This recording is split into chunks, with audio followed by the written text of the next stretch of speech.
The AEW DLC and Season Pass is one of the more interesting things to me about this game. Here's why. We know that when the game launches, we are going to be getting a few DLC to go along with the game. For instance, the pre-order bonus, you're getting Matt Hardy DLC, and when you have the Season Pass, or you presumably buy the DLC pieces individually, you're going to be able to get FTR day one.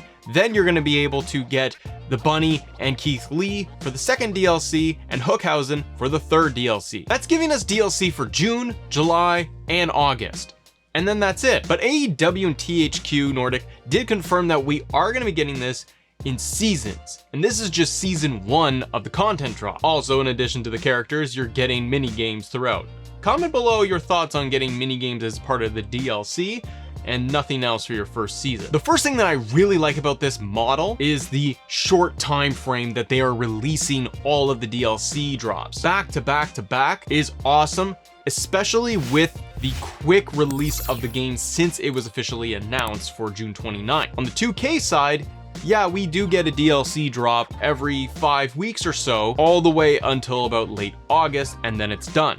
Fight Forever is a different game. There's going to be one of these and they're going to build upon it, hence why we are looking at seasonal drops for content. The hope here is that once we are done the first round of DLC in August, that they're going to turn around and announce season 2 in September, October, November of what is scheduled to come. And depending on how the game performs, in my opinion, that will help determine what we could see for additional content coming into season 2 and season 3. Some of the skepticism that I have with seasons is to do with the roster. At first glance, I thought, they're really gonna run out of roster members to be able to announce, to be able to promote, to be able to put in a season pass, to be able to put in DLC. If this game is supposed to run for 3 to 5 years or something, you're gonna run out of wrestlers to be able to put in your game. But I started thinking about it a little bit more, and it made me realize, well, the AEW roster is massive, and additionally, there's quite a few legends that they could still put in the game if they're not already in the base game at launch. We know the likes of Aubrey Edwards, the referee, Big Joe, Paul White, they're going to be unlockables within the game day one. It obviously got me thinking, what are the other unlockables we could be getting within the AEW shop in the game? Macho T released this footage of alternate attires for the Bucks and for Britt Baker, and said that they are going to be unlockables using the in-game cash that you have. So it started percolating, it started getting my wheels turning about how this game could be really different for its downloadable content, different from that of the 2K model that we are all used to at this point. And when I look at the roster and who is revealed, who has leaked, and who is still outstanding, there's a lot that they could mine from. They could do a House of Black pack if you wanted to. Brody Lee and Buddy Matthews haven't been revealed yet. They could be in the base game. Malachi Black is in there, but maybe they save them for a DLC pack. The Acclaimed are not in the base game as far as we know, along with Billy Gunn.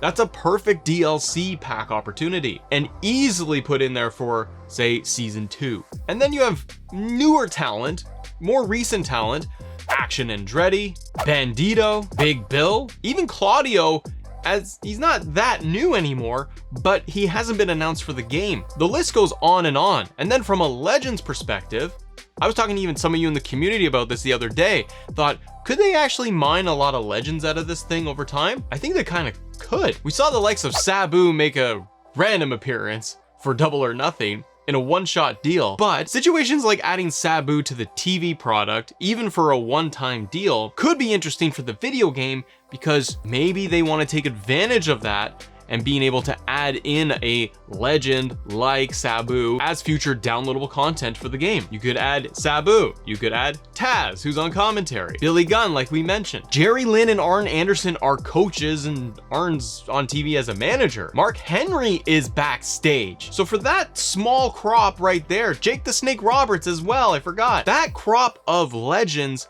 could grow over time. And no, we're not going to see legends from WWE, obviously, make their way over, but if certain legend contracts expire or they haven't renewed at all on the WWE side, some of those legends, maybe they want to be offered by AEW to be in their game. What if a legend like Bret Hart or RVD, maybe they don't have an extended Legends contract with WWE and they shift over to AEW and they be able to be getting their video game and maybe do a spot on TV. We do know that Bret Hart was the very first one to hold the AEW championship, of course. So this is where I feel the DLC, the season passes, can get really fun, and AEW and THQ Nordic have a real opportunity to do something different instead of giving us the tried and true DLC drops on a monthly basis that are 4, 5, 7 stars. And this is why I feel they are doing it this way, where the packs so far for season 1 are just 2 wrestlers. At first glance, I'm kind of disappointed. I'm like,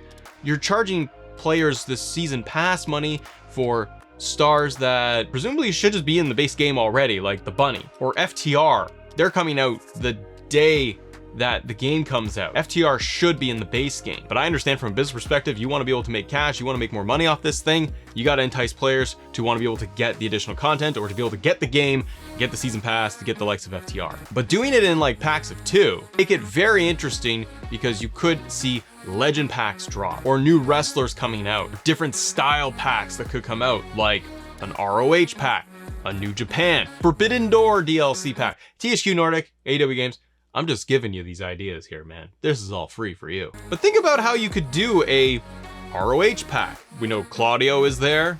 Samoa Joe hasn't been announced. You could give us retro CM Punk from ROH, Bryan Danielson from ROH. Even though he's in the base game, you could add in another attire that's going to be rare and specific to that model. And on top of the actual roster and wrestlers being added in for DLC, AEW Games has an opportunity to do something different with their game, to present something different, to offer players more and different downloadable content in the form of movesets, bring those back, as well as bringing in arenas to the downloadable content. We have all of the base arenas that are going to be there in the game, and unfortunately they're based off of the old set design for AEW TV, and that's okay. But we do have Create an Arena, which we want to know what the details are for that and what is capable of being built. But once again, AEW has the opportunity to release a pack of arenas, brand new Double or Nothing, brand new Dynamite, Collision when it comes out. They could drop that for a season 3 pass. Because they're really leaning on the AEW shop with the in-game currency, they could continuously patch and update that in perpetuity with arena parts, attire pieces for different characters. And instead of having to put in real dollars and cents into the game, I'm incentivized to play the mini games, to play Road to Elite multiple times, to get more cash so that I can afford maybe more arena parts for my new Double or Nothing, or to be able to get an attire for CM Punk, because we know we're not going to get a robust creation suite like we do on the 2K side, and that's a big difference here. And I know that for some players we would say, well, put all of that in the game, make a creation suite, all of the extra clothing parts and alternate attire things, that should just be in the game and I should just be able to get it. And I understand it, but if AEW Fight Forever is taking a different approach to this and a different spin, it's kind of refreshing. And to actually have to play the game to unlock things, it's a little more rewarding. And if they refresh the DLC model that is out there, they could get away with including some really cool stuff, like when All Out happens, is embarrassing. MJF has a specialty attire that he wants to wear. Well, that could be added into the game shortly after, whether it is going to be a new MJF model or they simply upload those parts into the shop and you have to use your in-game currency to unlock it. That to me does give the game life, longevity, and has players coming back all the time to be able to see what's new in the shop, what items have been updated, what characters are available now. And the big thing for me is that it's different enough than what 2K is doing. And AEW themselves, they're in a very interesting position where they have working relationships with New Japan. They own ROH. The roster itself could be huge in 2, 3, 4 years from now with this game. Because there is a working relationship with New Japan, for example, you have the potential to see the likes of Mercedes Moné added in as a character in maybe a New Japan DLC or a Forbidden Door DLC pack, retro Ring of Honor arenas, retro wrestlers that are brought in from Ring of Honor. And the final big one for me that AEW could conceivably do with this game, because of the engine and how it's built, it could patch in more match types into the game and give us proper battle royals, cage matches, anarchy in the arena, maybe even a version of blood and guts. And don't get me wrong, I don't see any of those things happening in the first 6 months even a year. But if the game performs well, it's successful, it drives enough revenue, and they're going to put enough support into this, we can see really great things from this game.